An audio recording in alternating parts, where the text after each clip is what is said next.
ऐनी दुआरी अचर पसारी गोदिया में लाल माई हम मांगतानी, माई हम मांगतानी। नमस्ते, प्रणाम। कैसे हैं आप लोग? बहुत ही शानदार दो देवी गीत के दो मुखड़े लेकर आया हूँ।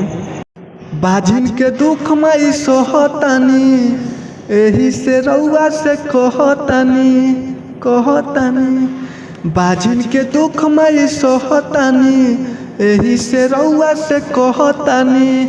ताना मारो ताटे लोग तो जानतानी।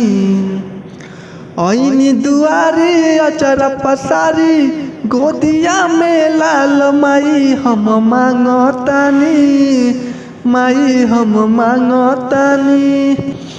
मारे लताना सगरी जमाना हम सहतानी, माई हम मांगतानी, माई हम मांगतानी। और ये रहा आपका दूसरा मुखड़ा। मैया के महिमा तो हवे महान हो, जाने ला दुनिया या जाने जहान हो, जाने जहान हो।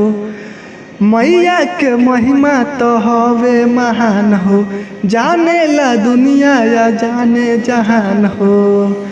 सब दुख हटेला शरण में आके हो, शरण में आके।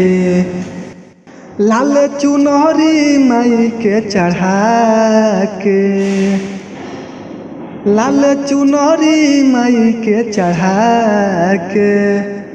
माई के भजन बजा के नाचल जई कमर हिला के। माई के भजन बजा के नाचल जई कमर हिला के।